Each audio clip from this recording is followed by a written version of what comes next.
Thank you for joining us today for a webinar on Seeing Clearly in 2020, What's Ahead for the Future of Work. I'm really excited about today's presentation because I have 3 HR tech thought leaders on the call with me. Those are the voices you heard during our trivia game. We're going to talk about 4 major disruptors that are shifting the workforce as we speak and provide some tips on how to navigate as we move into the new year.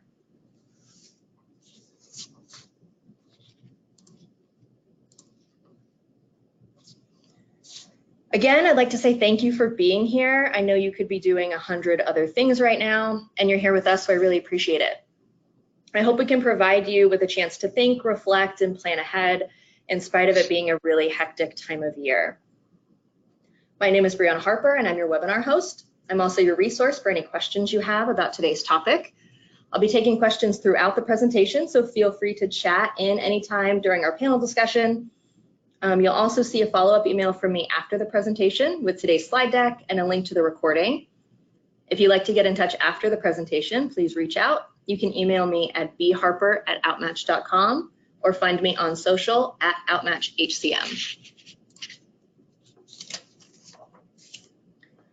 So here are the thought leaders on our panel today. In fact, I'm calling this our founders panel because each of these gentlemen has founded a successful company or multiple companies in the HR tech space. One of the great things about working at Outmatch is we tend to collect really innovative people like this who on multiple occasions have seen opportunities in the market and then built creative and workable solutions from the ground up. These guys have blazed trails in HR tech, and because they're so deeply rooted in this space, they are perfectly positioned to talk about workforce disruptors and the future of work with us today. Let me quickly introduce each one of them. Greg Moran is the president and CEO of Outmatch. Before Outmatch, Greg founded a company called Checked.com, where he built a software platform for automated reference checking and assessments. In 2015, Checked merged with a company called Assess Systems, and that's when Outmatch was officially born. Greg also founded 2 other companies, People Answers and Pinnacle Technology Solutions, and he's a consultant, author, and speaker. Imo Udom is chief. Oh. Anything you want to add, Greg? People can hear your voice, your introduction. No, appreciate you having us. Awesome. Okay. Next in our panel is Imo Udom. He's our Chief Strategy Officer. Right about the time that Checked and Assess Systems merged to create Outmatch, Imo was founding a company called WePal, where he continued work on the video interview platform he began back in 2008. Imo joined us a year ago when Outmatch acquired WePal, and his team is hard at work building video interviewing onto Outmatch's talent intelligence platform. Imo's earlier companies include Avia and Innovaz. Hi, Imo. Hello, everybody. Looking forward to chatting today. What was that? I'm looking forward to sharing today. Awesome, thank you. And then we have Adam Thompson. He's the director of product at Outmatch. Before Outmatch and for most of his adult life, Adam lived in Thailand, where he founded a company called Thompson Bridge.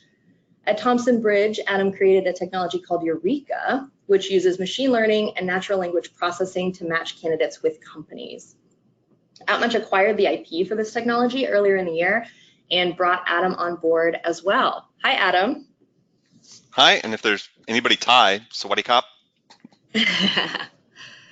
Thank you, all 3 of you, for being here today. I'm really excited about the conversation that we're going to have.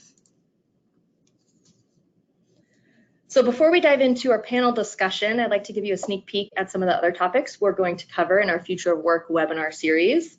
Next month, we'll look at how to create feedback loops from pre to post hire so you can better understand if you're hiring the best possible people for your business. Then in February, we have a special Valentine's edition on how to give candidates more love in the hiring process. And finally, in March, we'll show you how analytics can help you understand team dynamics and strengthen your internal mobility initiatives. You can find all of our upcoming webinars at outmatch.com/webinars. You can also watch any of our past webinars on demand on our YouTube channel. Each presentation, as well as today's presentation, is valid for 1 professional development credit for the SHRM CP or SHRM SCP. I'll chat in that activity ID at the end of the webinar, so just look for that note from me. Okay, and a quick overview of the topics we're going to cover in our discussion today. We'll also save some time at the end for Q&A with our panelists, but feel free to chat in anytime with your questions, and we'll just take those on as they come in. So we're going to look at jobs likely going to automation, the skills gap and what to do about it, the difference between doing Agile and being Agile, and then AI in HR tech, what candidates and employees are saying. So now that you've seen the topics on our agenda, I'd like to know which of them is your highest priority or your top concern for 2020. So let's just do a quick poll and then I'll hand it over to our panelists. I'm going to open this poll up to the audience, and then you guys can go ahead and start answering.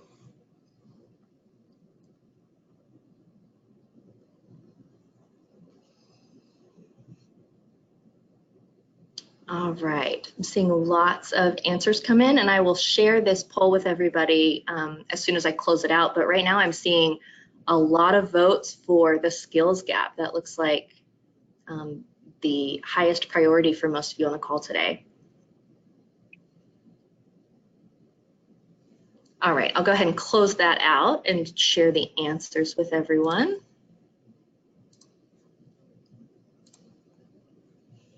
Okay, so as you can see, it looks like 50% of you are most concerned about the skills gap. So that's really helpful just to let us know, how we want to focus our conversation today. Yeah, I mean, I don't know about Adam or Emo. I don't, not too surprising, right? For the conversations that we have with, with organizations around skills gap, and really trying to multiple ways to kind of look at skills gap, right? And we really think about skills in two different ways. One is really a concept of that we refer to as enduring skills, and another really around traditional hard skills, right? Hard skills really being around technology, and so you need. I don't have enough people that can actually code in Ruby on Rails or whatever that is, right? And enduring skills really being more things that we would have considered more competencies, right? How do I get people that are more creative? How do I get people that are more innovative? Just a huge topic as we in an area where we have a labor market with 3.5% unemployment or something like that. These days, I mean, I remember earlier in my career when we used to think of full employment at around 4%. So, today we're at 3.5%, and it just keeps going lower and lower, right? You have to figure out a way to get more from the talent that we already have, and that skills gap becomes a huge thing.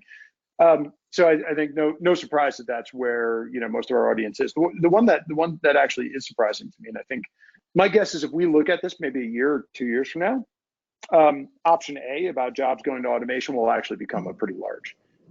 Will continue to become something that we're thinking more and more and more about. We're talking about it, we're hearing about it today, but it hasn't been en masse yet, and it hasn't affected those roles that maybe are around most of the people on this call today, right? When we start to see financial roles, or we start to see sales roles, or more what we've really considered to be more professional roles really starting to get automated, I think this is going to very quickly rise from, what I think was the lowest ranked on there to probably the highest ranked pretty quickly. But I think we're probably a year or two ahead of that. I don't know what Emo or Adam think about that, but. Yeah, absolutely, Greg. And I think those things are tied. As automation starts really pervading jobs and roles that traditionally have been done by humans, what tends to happen is that the skills and the knowledge and the information that we as knowledge workers need to have is going to adapt and change as well. So we'll see those things going hand in hand, the importance of enduring skills that help you work in a world where repetitive tasks are being done by automation, right?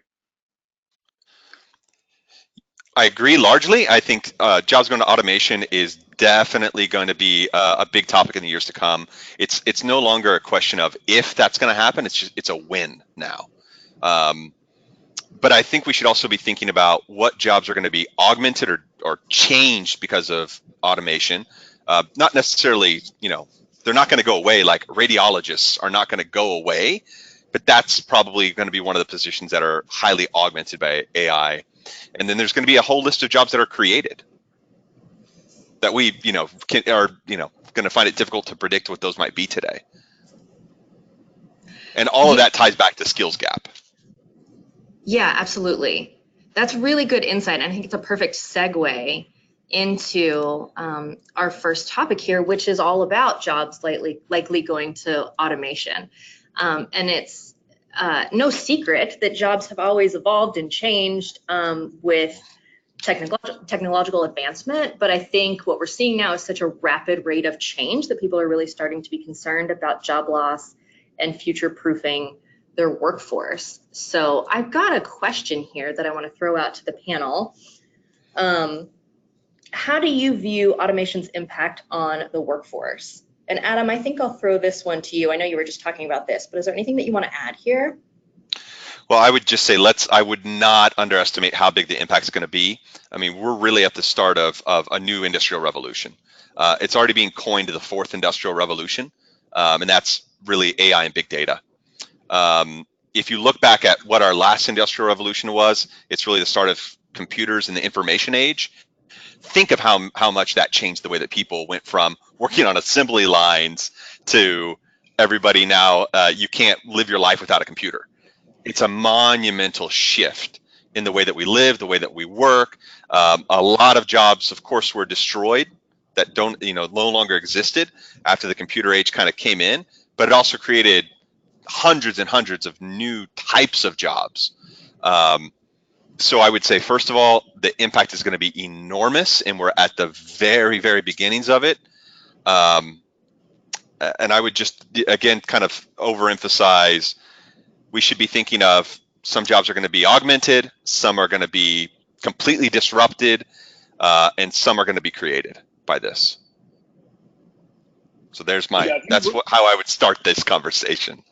Yeah, if you look at, just depending on whose data you believe, right? Anywhere from from World Economic Forum to a lot of the Deloitte's and McKinsey's and PwC, I think have all done some work around this topic. You'll see numbers that range from somewhere between 5 million on the low end to about 20 million to 30 million on the high end of jobs being automated over the next 5 years, 7 years, 10 years.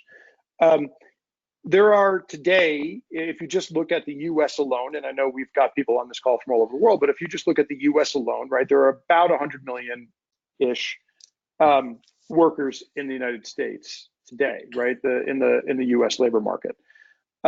If you start to think about that 5, 10, 20 million, that level of disruption is like nothing we've ever seen before. Right. So what does that mean for an organization, right? And how do you start to I don't know that I would say how do you prepare yourself, because I don't know I have no idea how you do that. But how do you start to think about that, right? Well, it means that the people that we have in our organization today, if they're in siloed fields that become that are going to become targets for automation. And, I hate to say this, it's probably everybody on this call today, including probably the four of us, right? are all, the way that we need to think about our careers going forward is really fundamentally different. And that's why that concept of enduring skills, I think, becomes a really important thing, right? How do we start to prepare ourselves, and therefore, how do we start to prepare an organization? Well, you do that by trying to expand that skill set beyond somebody who can, work with spreadsheets, beyond somebody who can, my son about a year ago broke his leg skiing, and the x-ray was done. There was an x-ray and there was an MRI. Both of them were analyzed by somebody. I have no idea where they were. They were not anywhere in the hospital that we were in or anything like that, right? So you start to see, like, that was just that kind of that really early wake up call. Well, when you start to look at siloed professions where it really is about your ability to process work, that will be where the biggest impact is felt. So how do you start to enhance those enduring skills? How do you start to enhance around innovation? How do you start to optimize around creativity? How do you start to optimize around those things that truly are enduring and they truly are going to drive an organization forward? Because those are not areas that, automation, those type of skills are always going to be required. And I think from an HR professional standpoint, it's really incumbent about educating our workforces that these are the things you need to be thinking about, right?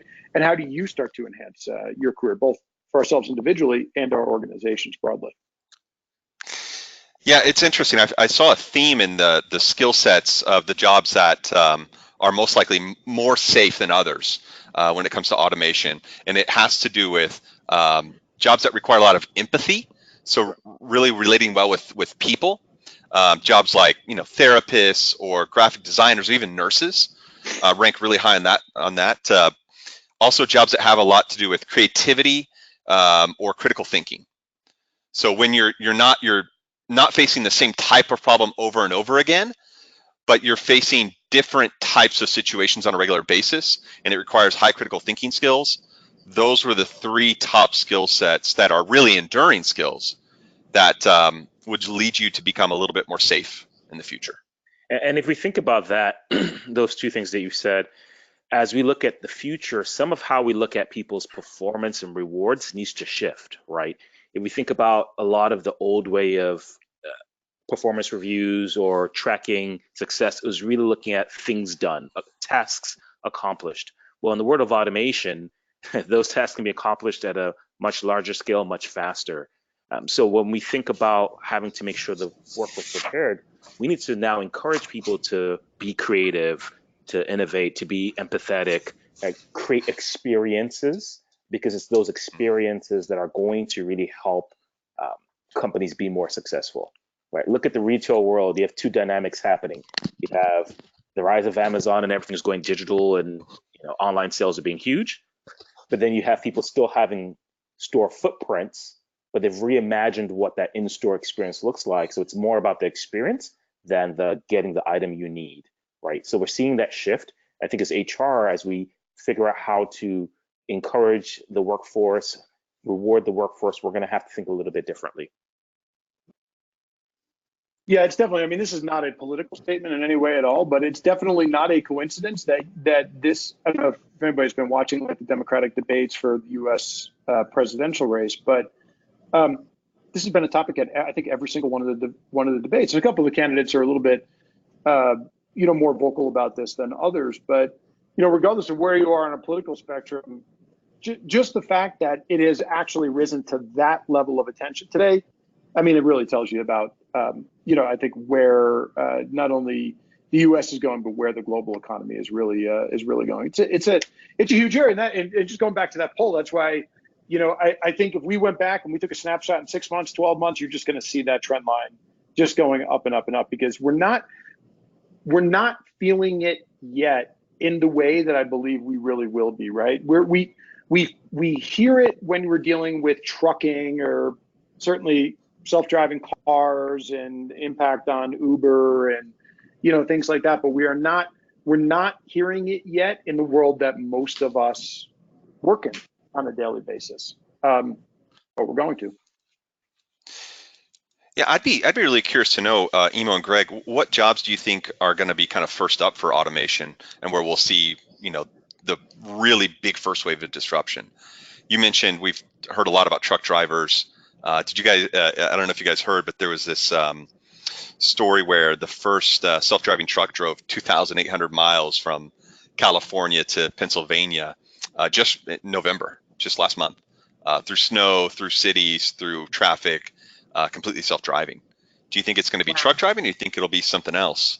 I think it's going to be a lot of stuff. I think that's going to be, I was in Europe last week, and you look in any fast food establishment in Europe, there is not a single person working at a counter anywhere.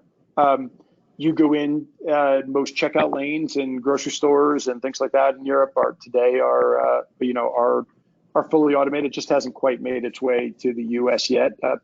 And I think, and I believe, in Asia, kind of the same issue, right? It's, extremely automated. US is actually lagging a little bit in that area. So I think, that's going to be a big area. I also think, like I said, a lot of the move, it's going to shift into more professional roles as well. And I think financial, any kind of like back end financial. This starts to, hit the world that we all live in, I think, with HR, and you start to get into more of the administrative functions of HR and meta admin and things like that. I think, are going to be very quick, kind of early movers there. But yeah, it's early days for sure. I mean, if you look at something like back office finance, I think that's a really good place where the automation is really augmenting what the individual can do, right? So instead of having to do a lot of accounting, looking at spreadsheets, following up with clients for invoices, that part can all be automated. And then what the financial analyst can do is really look at that information to see where there are opportunities for the organization to do things differently to gain more value. So again, you started this at the top of the hour, Adam. I think that automation is going to impact different roles in different ways. Some are really just going to be augmented by the automation, and I think that's also a very interesting thing to look at. So that skill set you need is going to change. Again, so there's a big correlation between the automation and skills gap, or where we need to go skills wise. So again, that's going to be very interesting as we evolve. Yeah, I think that leads us really well into our next topic, which is all about the skills gap. And I know, Adam, you said that these two are closely related, and Emo, I heard you just say the same thing. Let me back up. Okay. So I just wanted to share a stat that I found from Gartner. 64% of managers don't think their employees are able to keep pace with future skills needs. And 70% of employees say they haven't even mastered the skills they need for their jobs today. So there's certainly a skills gap, as all of you just mentioned, but there seems to be a lot of differing opinions about what skills are most lacking. So of course, we all just talked about automation, and it's becoming a bigger part of our lives. We're seeing augmented jobs or even jobs being replaced. And then of course, we're going to need more people with technical skills to manage all of that automation. That's pretty clear. But what I wonder is that where the gap really lies? At the HR Tech conference this year, Josh Burson said that most college graduates today already have really good technical skills. So what companies need instead are behavioral skills like curiosity and creativity. And I know creativity already came up in the discussion. So we can dive a little bit more into that. Yeah, I mean, if we're thinking about where the biggest gap is, I don't. Again, this is the technical skills gap has been extremely acute for a long time, right? We just simply don't have enough skilled engineers on a global basis to keep up with the pace of change, and really the pace of automation and the pace of change and things like that. That is a very acute problem. We've known that. We understand it. We've had it for a number of years. When you look at and that really influences. So if you look at some of the World Economic Forum stats from last year, one of the things that they talk about is by 2025, there's only one country in the world that's going to have a surplus of talent for technical skills, and that is India. The rest of the world is going to have a deficit of skills, of skilled talent. So super acute. We've known it. We understand it. Anybody in HR, we live in this, or certainly in technology, we live in this every single day, right? But I think what Josh was talking about is a really good point, because that soft skills gap, or what we call enduring skills, that need for somebody to think about their role differently, is not something when we operate in a more siloed, very technical skill. And again, broad definition of technical skills. I don't care if it's technical skills of programming, or if it's macros in Excel if you're in a finance organization, or if it's technical skills in HR, or it's technical skills in sales, or anything else. If the way that the impact I believe that we're going to be seeing over the coming years is really around how do we get, we talked about this earlier, but how do we get our existing workforce to think differently about their roles, right? And those are those soft skills, and that's really more about creativity and innovation and empathy and all those other things that we talked about, because that is really going to define what makes a successful career in the future. The technical skills, that gap will continue to close as we train more and more people. And that's known and it's defined, and we understand how to get people there. What we don't really have a great understanding of from an organizational standpoint typically is how to get people to think more creatively, how to get people to innovate faster, how to create a culture of innovation within an organization. Those are the things that I think will be truly the biggest gap. And again, I'm not talking 10 years down the road. I'm talking, in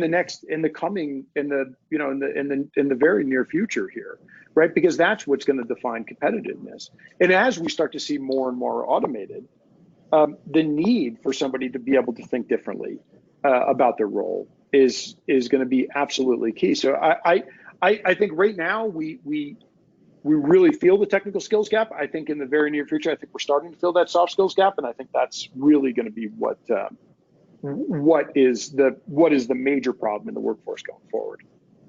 Absolutely, Greg. I recently saw this headline, skills change, but human capabilities endure. So that's what we talk about, those enduring skills, those capabilities, critical thinking, curiosity, aptitude for learning agility. Those things endure. And if we think about a world that's changing so quickly due to automation, AI, again, the world becoming interconnected, the ability to learn is going to be an enduring skill, right? That's going to give someone an advantage, not necessarily what they know today, but their ability to always be able to learn what they need to know for the future. That's why it's so critical. I like that you brought that up, Greg, where if you were to ask me, those enduring skills, those human capabilities, cultivating a culture for learning and improving is really what's going to set organizations apart. So cultivating, like how do we in HR, how do you think of cultivating these human capabilities, these enduring skills, so that people are able to adapt as we need them to, and as the organization or jobs demand on an ongoing basis. Yeah, I think it's good to separate technical from soft skills. So on the technical skill side, one gap, we always hear the gap of not enough engineers, and then I think a lot of us specifically mean programmers when we say that. But actually, two really big fields that have huge labor gaps at the moment. One are trade skills. I mean, plumbers, electricians, carpenters. I read a report from SHRM earlier this year, and I just kind of refreshed my mind on it this week in prep for this call, and there's a 30% gap in the market for trade skills, and not nearly enough young people going into studying those. So that's massive. And we also know a lot of countries have aging societies at the moment. If we look outside of the US, a lot of the world, the birth rate has dramatically dropped. If we look at Japan, actually Thailand has one of the lowest birth rates in the world right now. And there's going to be a massive need for nurses, or anybody in the medical space. So those are big technical skill gaps and areas where people would be really, really safe from automation. On the soft skill side, two things that we haven't really talked about much. I think we've alluded to it, but one is dealing with complexity and ambiguity. There's going to be so much change happening that training people to be flexible and adaptable is huge, and communication. That leads us back to empathy, but training on communication skills. I don't just mean language ability. I mean, how do you actually communicate your point? Yeah. And I think, sorry, Brandon, go ahead. No, Adam, you make a really good point. And so my next question is whether it's a trade skill or, one of those human skills, do any of you have insight on how you might train those, or maybe how you go find that in your candidate pool or in your existing workforce? You can, I think there's two ways, right? The way that organizations need to think about talent selection is going to be different, right? And the way that organizations need to think about talent development is going to be different. One, I think from a selection standpoint, just by the fact that we have so many people on this call, I mean, obviously this is a really big topic, and organizations that are on here today, I'm sure are I mean, nobody would be here today if they weren't really thinking about this, right? But it is an incredibly important thing when you're thinking about talent selection, that if you're still in the mode of, hey, I'm going to go through this pretty subjective process, people are going to apply, I'm going to give it to a hiring manager is going to figure out if this person can sell, and if they can, we're going to hire them, or we're going to give them a shot, or if this person can code, then we're going to go through some interview process, really more based around technical skills. We fall back to technical skills, right? We, from an HR perspective, I think we're good at that, and not doing that. But the moment we give, from a talent selection standpoint, we just see this all the time. We deal with some of the largest companies in the world, right? Today we're running, Outmatch is running somewhere around 15 million candidates a year through our technology. And, so we just have this incredible position to deal with some of the most innovative companies in the world. But even in those, you see hiring managers still kind of revert back to what we know, which is, hey, can they sell? Can they code? Can they blah, blah, whatever it is? Can they do the journal entries if they're an accountant or whatever it is, right? And that's how we're making hiring decisions. The need to really get serious in the talent selection process, where the most important thing that you're screening for are those enduring skills, that has got to lead the way. You can put somebody, and again, I'm not recommending, I know you couldn't do this across, let's say, a development organization for everybody, but you can train somebody in those technical skills. I mean, these are very often definable things that we can train into. But if somebody does not have those enduring skills, that has to be the point of the spear in the way that we're thinking about how do we select talent. That's got to infiltrate the assessment process. It's got to infiltrate the interview process. It's got to be throughout. And then when we get into development, that need, one of the concepts that we talk about at Outmatch all the time with our clients is this concept of lifetime value of an employee, right? That we need to constantly be pushing the value that this person can create for our organization. And you only do that by taking a constant learning approach with that individual. Two things end up happening. Number one, you drive that value up over the life of that employee by helping them understand what are those enduring skills you need and how to acquire them. And we're all not naturally great at one versus another. My wife would tell you I'm not exactly the most empathetic guy on the planet, but I tend to be pretty creative, right? So, but that's okay. I can learn empathy. I can kind of do these things, right? And we can provide that constant feedback to keep growing the value of that organization. So that's number one, it drives value to the company. Number two, I can tell you right now, if you're not doing it, you're going to lose the person.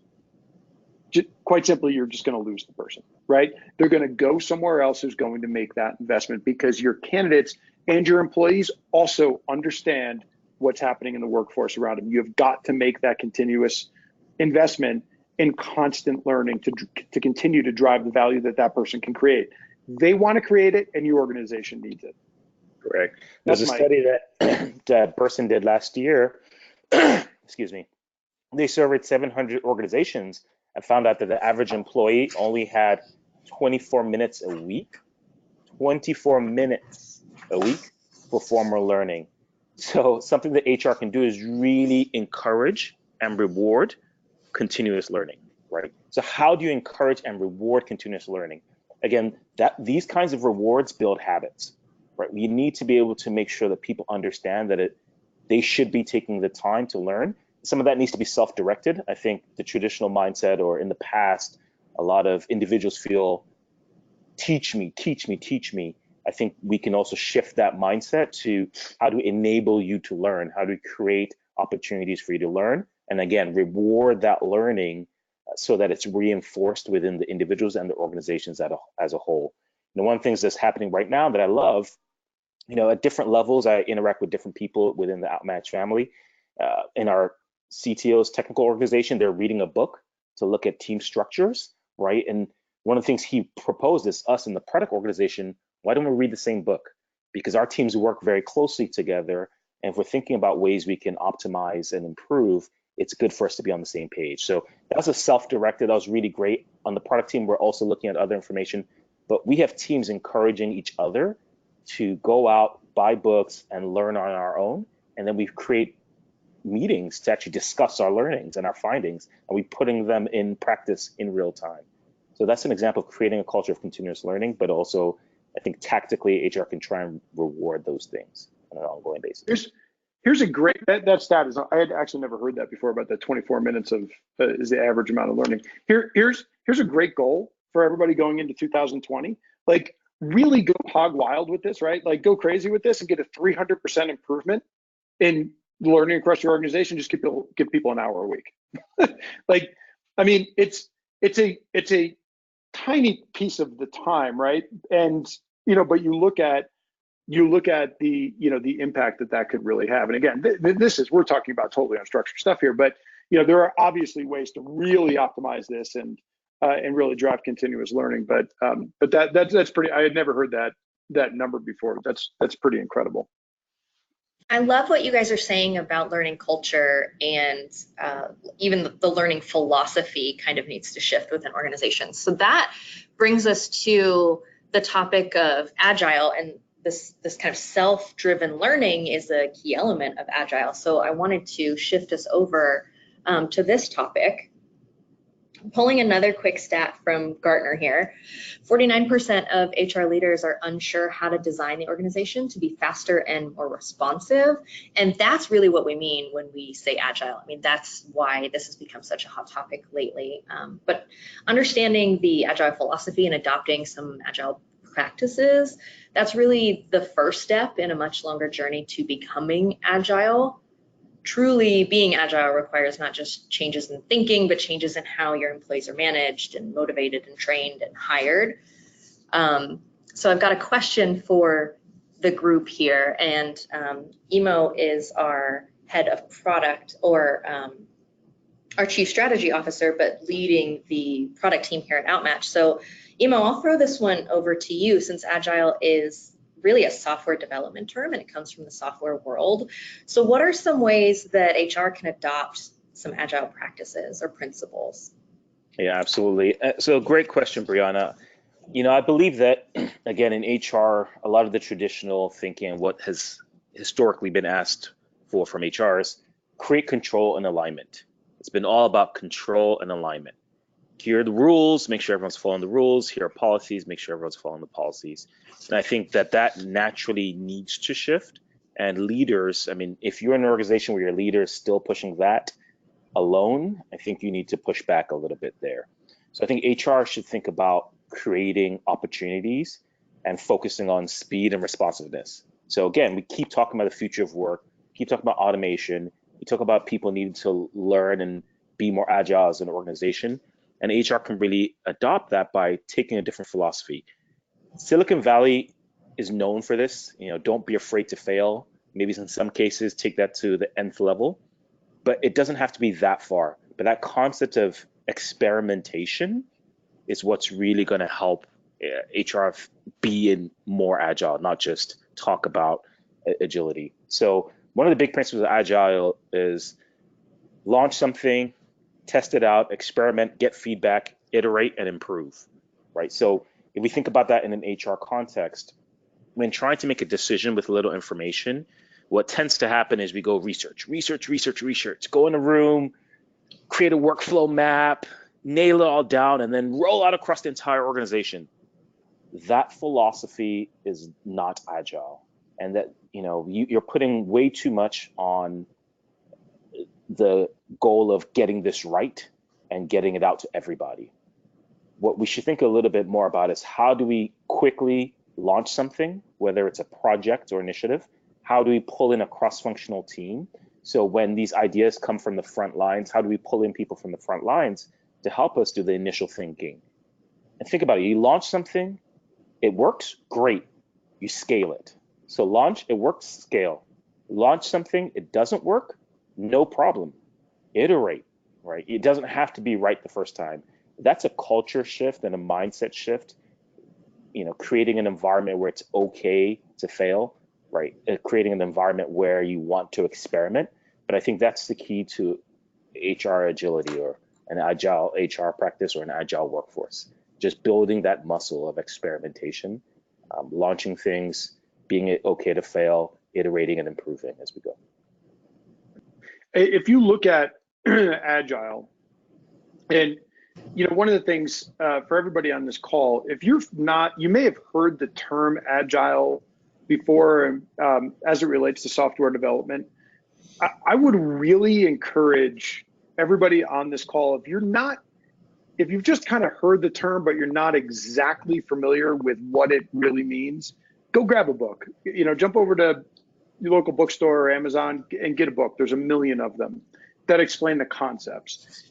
The concept behind Agile comes from what used to be the way that software was developed, right? And it did come out of Silicon Valley, and it was the way that software was developed. And previous to Agile, it was what was called a waterfall method, right? And if you think about the way an organization, it's very analogous to the way an organization tries to operate in many cases, right? Waterfall method is, we have this vision for what we're going to do. Then what we're going to do is we're going to build this strategy that really kind of fleshes out that vision. Then we're going to break up the strategy into a bunch of different parts. And then those parts are going to get broken down into a bunch of different parts. So now we've got a million different parts all over the place. And then we're going to start to assign out little pieces of parts to people all over the place. And magically, it's all going to roll up to this grand vision that we had. And organizations kept doing this and doing this and doing this, and then building software that didn't work. And because when you start to parcel it out down to such a micro level, Emo said the key word there, which was, you are completely relying on the fact that you got it right. And I don't know about anybody on this call, the amount of times that I actually get it right is about none, right? Now I might get parts of it right, and I might get like a couple ideas right, and I might have enough right to build on, but it was, that's really where it comes from. So the Agile method of software development was really about, how do we do experiments? How do we take little pieces, build something that's isolated, and then how do we start to build on top of that something to just continue to iterate and iterate and iterate over time, right?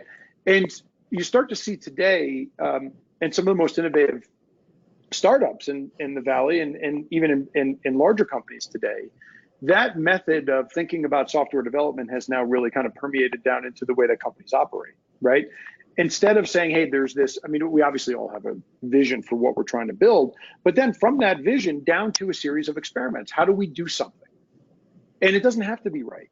It just has to be something that we can build on, and build on again, and build on again, and build on again. And suddenly what we see is it becomes a very customer-facing, customer-first type of approach that we take, because we're iterating based on the feedback from the market, right? Now, if you're building a product, that market is external. If you're building, say, a culture initiative inside your organization, or a learning initiative inside your organization, that market is internal. But the exact same process applies. Don't have to get it right. We just have to start, and we've got to get pieces of it that we can start to build from. Thank you, Greg. I really like the way you put that. It's definitely experimental, and it's definitely about the people that you're impacting with your decisions. Let's go ahead and move on to our last topic of the day. I want to talk about AI, since it's everywhere, it's not going away. You probably have more tools in your tech stack using AI than not. And there's huge benefits to using AI, but we also can't forget about the people whose lives and livelihoods depend on the decisions that AI may or may not make about them. So I found some reviews from candidates and employees that range from apprehension to flat out anger when it comes to employers using AI in some of their processes. One candidate said, beware of robot recruiting systems. AI can analyze everything you do, from your pupils dilating to the tone of your voice. Another asked, how can anyone trust that the system isn't biased? And then someone also said, I assume it won't be long before Skynet is using this to determine which of us is part of the resistance. But beside all that, candidates love it. Yeah, yeah.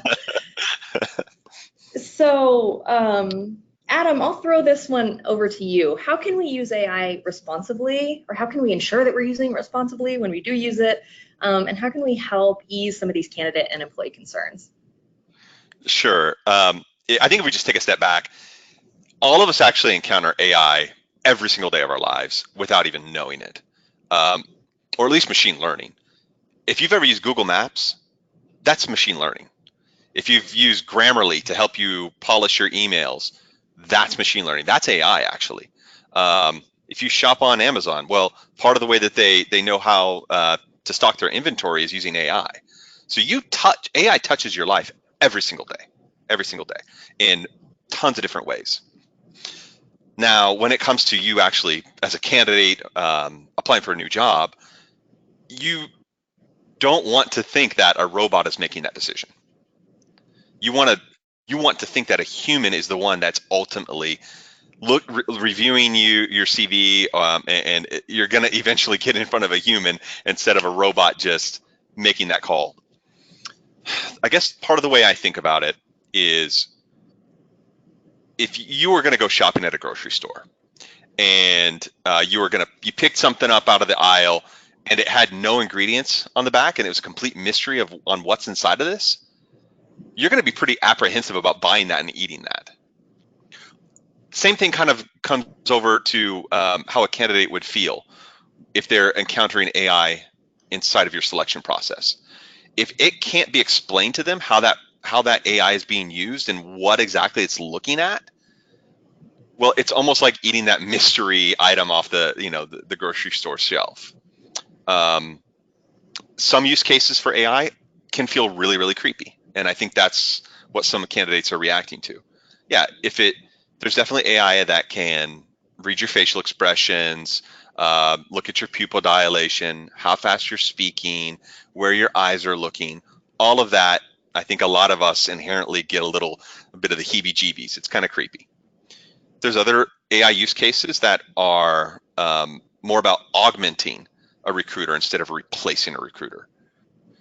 And I think ultimately, if somebody knows, hey, HR is going to use this tool to help prioritize which candidates to spend more time with, or what kinds of questions to be asking a candidate, that's a much better use case that doesn't make anybody feel creeped out than an AI is going to read everybody's resume and automatically produce a short list.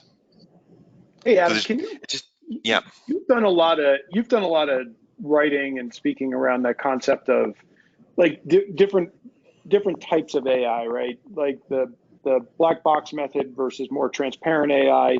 Can you just kind of talk about that for a second, and how maybe people that are on the call today can be, when they're looking at different types of AI technologies that considering bringing into their organization, that they can think about that and around those different methods? Sure. So AI is essentially statistics on steroids. That's really what it's doing. There's two main approaches to building an AI model, a prediction model. One of them is black box, where you basically throw in all the data that you possibly can to try to predict something. In a black box method, and by the way, black box are the majority of the use cases that we see out in the market today. You can't explain how it works. So it goes back to that grocery store analogy. You have no idea how those ingredients are stirred up. And that's where a lot of bias can creep in. And that's where people get freaked out. So if, for example, we took that facial recognition concept and it was used in a black box way, we wouldn't know or be able to show, for example, is somebody who was a burn victim or had a stroke or has a scar, are they being impacted because they can't smile or have facial gestures the same way that other people can? That's really I think something to be really conscious of if you're going to make a decision to use a black box tool. And those are types of questions that you really need to be asking. How can bias be creeping into this? Whereas with glass box approach or it's in the AI lingo, everybody calls it explainable AI. You are able to see exactly how that model's working, what is being used to predict, possibly cutting out things that are popping up as bias. And you know that they're popping up because you can see it, you can visually see it. So we're doing some early things with natural language processing here at Outmatch, and some of the things that we'd be able to see are, here are the types of words that when somebody uses them in a video interview are predictive. Well, if something pops up in that prediction model that we don't like, we can cut it out and we'll actually be able to see it with our eyes. Yeah, you hit the nail on the head there, Adam, right? I think solutions of the future, as providers like us build these things, we really need to think about how do you break things down to smaller components so that the user, in our context, whether it's HR or talent acquisition users, can actually understand what's happening, right? Let's use the predictive models, let's use the automation on the lower level pieces, present those recommendations at the lower level, and then the decision can be made by the person that has that information at their fingertips, right? So, the way we've been seeing it and the way we believe the future will be is, how do you bring the information that everyone needs, make it clear, and put it at their fingertips to then make the final decision there. And so I think that's critical when it comes to organizations thinking about using or adopting AI within technology to help. The other thing that I think is just important to think about, and again, this is why we're seeing some pushback. The AI revolution or machine learning revolution has felt almost like an arms race. You hear organizations or even leaders saying, "What are we doing in AI? What's our AI strategy?"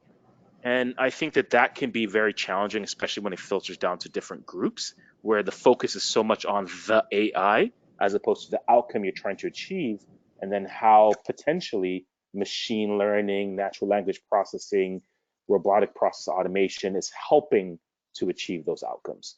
So if you, in your role, are getting pressure from leadership to be more innovative, to adopt artificial intelligence, the first thing to really think about is, what outcome am I trying to achieve? And then, is there a way that the solutions we're using leverage machine learning to help us achieve those in a better way, or in a faster way, or in a more consistent way? Those are some suggestions I would give for any of you who are listening today that are having to deal with this on the job. I just think a good rule of thumb is, could you be able to sit down with a candidate and explain to them how a decision was made? If the answer is no, probably not a great solution. Or if your answer is, well, because the technology didn't think you're a good candidate, that's a really bad answer. That's a bad answer. Yeah. We have several resources actually on some things you can do to vet technology that uses AI. So I'll share that out after the webinar. And if anybody on the call has questions, even after we break today, please feel free to email me and I can help answer your question, or I can get you in touch with any of our panelists if you want to speak more with them. I wanted to quickly show, at Outmatch, we developed some ethical AI principles, and this will be in the deck as well in your follow-up materials. And you can also use this as like 5 steps to using AI ethically and responsibly. So these are our principles, but it's also a good way to kind of help check the box when you're looking at new technology. So be sure to look at that after the webinar. And before we wrap up today, I just wanted to go around the panel and have each of you give maybe a 30-second recap, or maybe the top takeaway that people on the call should start doing today as we approach 2020. Greg, let's start with you. Constant learning. You've got to be thinking about learning on a micro level, and it's got to be something, if you're learning, if the way that you're thinking about learning is, hey, we've got this LMS system that people can access and it's got tons and tons of content, you got to be doing more than that. And it's not about having the right technology in place to do that. It's about facilitating that constant learning around those enduring skills. I think that's the biggest takeaway just in listening, not only participating, but just listening today. I think that's one I think is something that we can put in place immediately within the organization. Yeah. Thank you, Greg. Emo, what would you say is the top takeaway or the number one thing that listeners can start doing today? Yeah, since Greg stole mine, I'll have to recommend something else. So I think, again, Greg's already said it. I won't say it too much longer, but that continuous learning is really important. I think that's critical. I think the second thing I'll just come up with is just think about outcomes. Right? When it comes to any of these initiatives, whether it's AI, whether it's how am I going to help with enduring skills, what outcomes am I trying to, or are we trying to achieve? And how do we create experiments to test out whether those outcomes can be achieved with something, and be comfortable with iterating. Sometimes you can come up with if you're rebuilding your onboarding process, why not come up with 2 or 3 potential onboarding processes and test those out with different groups, see what works, iterate. So that's why I'll give it: iterate, test outcomes, experimentation. That's my take. I love that. Thank you, Emo. Adam, over to you, your top takeaway. Sure. I would just say huge change is coming. It's going to be a complete new industrial revolution. Jury's out on when that's going to hit, but it's coming soon. I agree with Greg. Focus on the enduring skills, empathy, communication, innovativeness, and don't believe that AI will be a panacea for all of your candidate recruitment needs. And definitely don't